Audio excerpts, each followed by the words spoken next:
everyone for joining us today, what I've called the Bankruptcy Boom.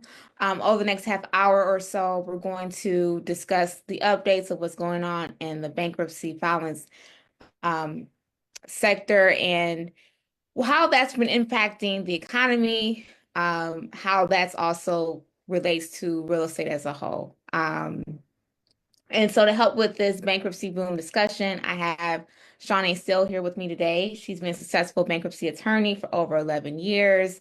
She's held leadership positions at several large corporations, as well as small law firms, advocating for those who are financially somber. She is licensed and practices in Michigan, Ohio, and Illinois.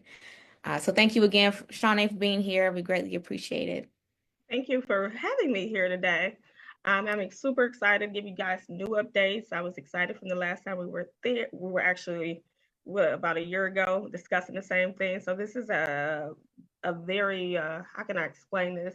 This is a memorable moment. I'm excited and I'm ready for my new questions for this new year. All right, well, we'll get started. So first question is, are you seeing a significant increase in bankruptcy filings, both personal and business this year in comparison to the last few years? Absolutely. Right now, we don't have the numbers for 2025, of course, because we're actually in 2025. But last year alone, it rose 16%, which is great. In individual Chapter 7s, there's also been an increase in businesses, as you know. We've also seen a lot of celebrities filing for bankruptcy. So this is a fantastic year for filing as well. Okay. And what would you say are the most contributing factors to the increases that you're seeing? Some of the contributing factors, of course, is the economy. Pre-COVID, we had the regular things that people file for garnishment. Of course, after COVID, a lot of PPP money was given to businesses. Some of these businesses were subject to restrictions and, actually didn't succeed post-COVID. So you're seeing a lot of businesses, of course, filing. A lot of individuals are filing primarily for garnishments at this time, but there's a wide range: repossessions, foreclosures in homes, now that they've stopped. And I think you can contest to that. They have stopped all the programs that they had to ensure that your home wouldn't be foreclosure. So many of those programs, I don't know, you probably can tell me whether they're still existing or not existing. Yeah, no, I'm not really hearing that there's anything that's still assisting with that. So So yes, so what you're seeing is, potential foreclosures now. So you got a lot of people calling because they're behind on their mortgage. Got a lot of people calling because they looked outside the window and their car got repossessed. And garnishments of their check or their state income taxes, or some federal taxes as well. So it's a lot going on right now, and we're here to, assist with the stress and get them out of debt so that they can sleep at night. yeah, it is a stressful time. So we've done a few interviews now. So I know in one of the interviews indicated that just because someone or a company files for bankruptcy doesn't mean that it will get approved. So are you seeing that most of the files are getting approved? Are they getting denied because people are just trying to do whatever they can? Well, there's, different situations. That's why they would be approved or denied. Many of the factors pretty much include the circumstances on how they file, how the case is well presented. A lot of times, especially and possibly in chapter 13s and chapter 11s as well, you'll see fraud cases involving fraud, cases involving defrauding clients and businesses. All those factors come into play. So there are a number of circumstances or misrepresentation when a client actually obtains the debt, or not disclosing some information, and later, and the trustee or the court later finds out that this person has been dishonest, essentially. So that'll cause a problem in your bankruptcy. So honesty Okay. is always the best thing. Yeah, and so for some people who haven't seen the other interviews, can you explain the different types of bankruptcy filing? Okay. Chapter 7, typical bankruptcy. You put everything in a bankruptcy outside of student loans, or let's say uh, child support gets wiped away. Process takes about 90 days. Chapter 13 are more like payment plans over a 3 to 5 year period. Chapter 11 applies to business filings. reorganizations. But a business can also file a Chapter 7 when they completely wipe the debt away as well. And Chapter 12, which we're seeing the increase in, which is for fishermen, or I should say farm businesses, they're also seeing an increase in that as well. Giving some additional information. Farm business. Farmers. So Yes. would you say there's something specific that may be why they're increasing? Not quite sure, but I'm sure it has a lot to do with the economy. As we know, food prices are rising right now. When we go to the grocery store right now, you're seeing an increase in what you bought last year. So the dollar's not basically covering what it did a year from now as far as food. I think we all can contest that we're spending a couple more dollars in food. Yes, those eggs are $12, so. Absolutely. Okay. So with commercial loans coming due like around last year and probably some this year, have you seen more business filing bankruptcy specifically due to that being a factor? Absolutely. You have, a lot of these businesses, they have a lot of debt. And, the reason they took out the debt was to basically sustain the business. And now maybe they're not getting as much income coming in. So it's causing a significant problem. Or they may have accounts receivable and they can't collect. So the money that they're basically banking on is not coming through. So, at a certain point in time, they have to make a decision that maybe I should file bankruptcy to alleviate some of this business debt for the business. Okay. Since the data that you would have wouldn't necessarily include increased people who waited too long to file, like they came to you too late, so now they can't file bankruptcy, would you say there's a big increase in that as well? Absolutely. I think, and I may have mentioned this in our conversations before, by the time a person gets to me as far as with bankruptcy, they have depleted all their resources. So, they may have originally thought about a bankruptcy, but instead of doing the bankruptcy right then and there, they decided just to explore some other options. So most of the time, bankruptcy is the last resort for a lot of clients, which causes them to be in binds. So sometimes you'll get a client who is actually being garnished ahead of time versus someone who was a little bit more proactive with it. Mm-hmm. And then what kind of solutions do you often give those people that, they can't file bankruptcy now? There's a lot of solutions out there. So there's different things. There may be something that they can file with the court in order to, let's say they're being sued, to try to stop the lawsuit, or maybe agree to some kind of order, agree or make an agreement with the creditor to obtain some type of order or payment arrangement through the court system. They also can contact the creditor directly to work out some kind of arrangement. So it's various things that they can do, but it kind of involves them trying to negotiate with the creditor to resolve the issue. And sometimes giving the creditor something is better than not giving anything, if that makes sense. Yeah, absolutely. I can see that for sure. And then the people that are filing bankruptcy, are majority of them renting? Do they own, or is it kind of half and half? I would say half and half. You get a lot of homeowners that actually, get in binds, even though they own a home a lot of times. And I think I'll let you ask me a question in regards to that to go further in detail. But you also get those renters as well too, that basically want that reprieve as well. So I'm seeing half and half for the most part. Okay, that definitely makes sense, especially at this point. Yeah, because I've sold some houses recently that, they were primary reason for selling the house was not because of debt, but that was also included, and that may have been a part of, their issue, like they may be getting divorced and the finances may have come into play because of the divorce. So, or Absolutely. let's say it's a probate, so they took on a property that they weren't looking to take on and they haven't been paying. So now Absolutely.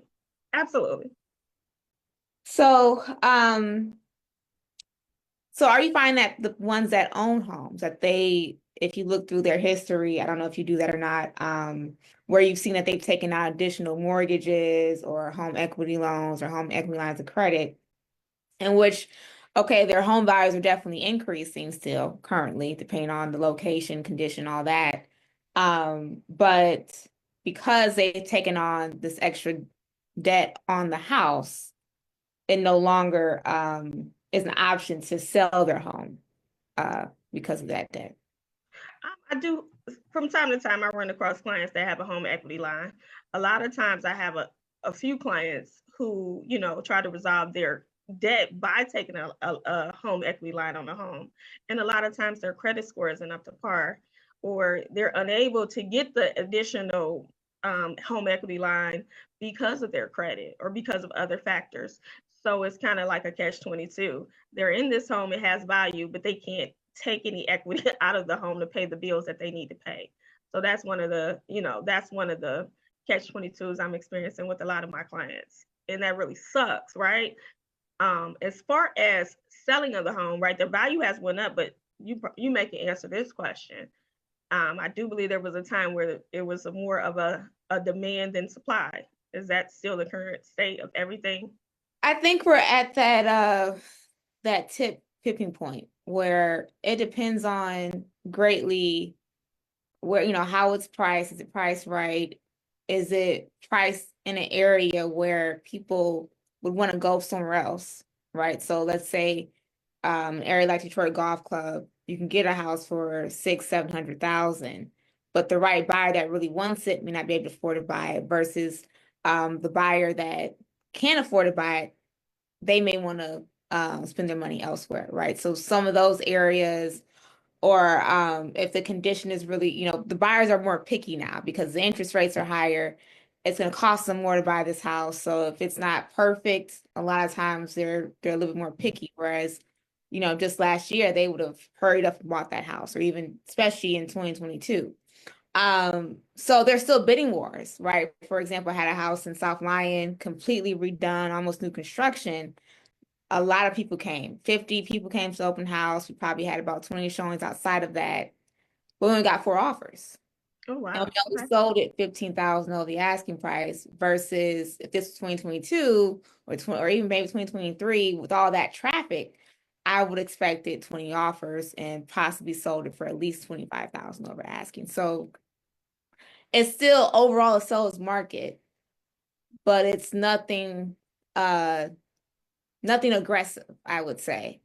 Okay. If you're getting a lot of offers like that, I mean, your house probably fits the criteria of what everybody is looking for. Most right now, buyers are still wanting to buy. You still have people who've been looking to buy for some time, but haven't found that right house. But at this point, they have to be more conservative with their money. So now they're more particular about what they want to buy if they're going to buy. And so then you're getting to people who wanted to buy that are now renting instead. So in bankruptcy terms, even if you were thinking about, well, first of all, most people will probably be more inclined to do a Chapter 13 to continue to keep their home, get caught up on their mortgage, do what they can, at least, sustain their home. Of course, a home is a castle, right?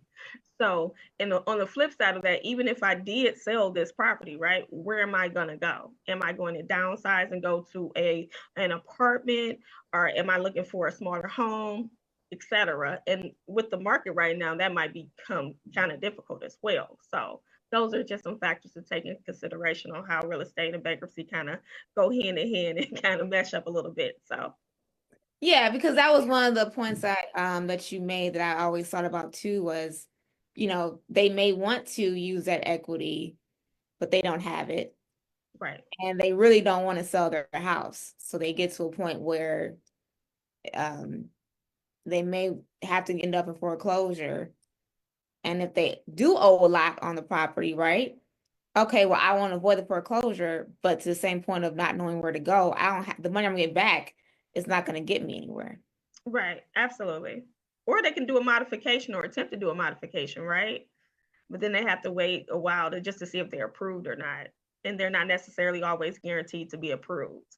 In the midst of that, they could be, on their way of losing their home or on their way to a check bank account being garnished or their wages being garnished. So it becomes a very tricky situation. Yeah, those are all good points to think about. What's I gonna say? Okay, so I mean, we kind of already talked about this, but if you were to think about like your average client, specifically, and we know it's mostly the economy and adding factors, but if you had to pinpoint the number one thing, would it be the job loss? Would it be the inflation? You know, what would you say is like the biggest thing? I would say sometimes it's just a combination of them all, right? So you'll get the client who's being garnished. They're being garnished, and they're being garnished because they were sued. Maybe they were sued, didn't even know that there was a lawsuit against them, right? So when they look up, they see a garnishment letter sent from their employer, and they're like, "What's this?" Right? They don't even know about it, right? They know about that for example, they may have known they had a car with a specific creditor, right? And so they get this garnish paper and they're like, oh my God, my check is about to be garnished 25%, right? 25% for a normal creditor, at least in the state of Michigan. And so they're like, I'm already maxed out to everything, right? Maybe I'm behind on my mortgage already. The last thing I need is for someone to be taking out my check and reducing an amount that I can barely pay this mortgage with. So a lot of times it's a combination of different things, believe it or not. So, and that's when I say they, a lot of times when they come to me, they've exhausted all their remedies and they're just ready to, pull out their hair. They're like, I don't know what else to do. Can you please help me? And that's when I come in and I deliver, I reassure, and we try to do what we need to do to ensure not just the short-term goals for the client, but also the long-term goals. What are we trying to do ultimately 3 years, 5 years from now, to assess what type of bankruptcy we're going to put them in, but what their needs are, and make sure we're adequately addressing their needs. Makes sense. So I'm gonna say, yeah, we kind of talked about this, but I'll just see if there's anything else you want to add. Based since most people that aren't looking to sell their home want to find any option possible to keep the home.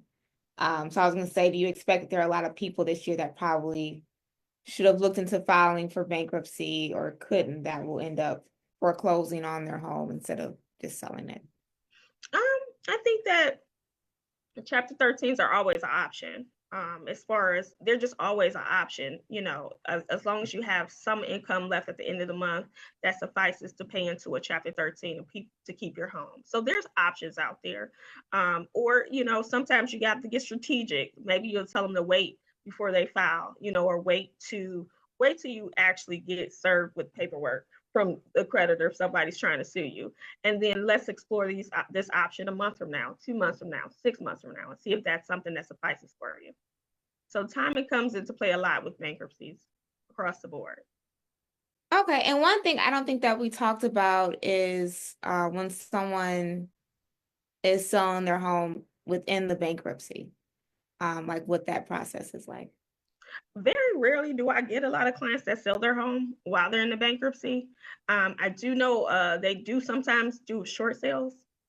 And I think you probably know the rules attached to a short sale, which apply to bankruptcy, right? Yeah, so short sales, you pretty much have to have a major situation, such as you're getting a divorce, there was a death, right? You have to have a real reason why they would even consider allowing you to short sell the property. And it's a long process. Um, Even working with the right real estate attorney, you may be looking at a 4-month process. And then it's like, is the buyer going to want to wait that long for the short sale? Unless it's an investor that, okay, I have the time in the world. The average buyer, they have a timeline of getting to the home. But I mean, it definitely happens. But most people, they don't qualify for the short sale, but they want to. Okay, gotcha. But okay. So this is, you're pretty much or wrapping up, or you're still in your peak season. What are you expecting for the economy overall for the remainder of the year? I'm hopefully I'm expecting, consistent filings. Consistent filings across the board. Like I said, right now it's a time for a lot of garnishments. I'm getting a lot of garnishment calls. And, we're just trying to stop the garnishment. We're trying to give them debt relief, of course, and just place them in a position where they can have a fresh start or begin to have a fresh start in life. And that's important. Okay. Do you think it will be harder for clients to recover after bankruptcy because of the economy where it is and where it may be headed? Ooh, that's a really, really good question. I would say by the time they do bankruptcy, they're survivors. After bankruptcy, there's survivors, right? So I think we were kind of discussing the credit building, getting things back together. Job wise, for the ones who lose their job, they'll get back out there and they'll restart and reset and move forward.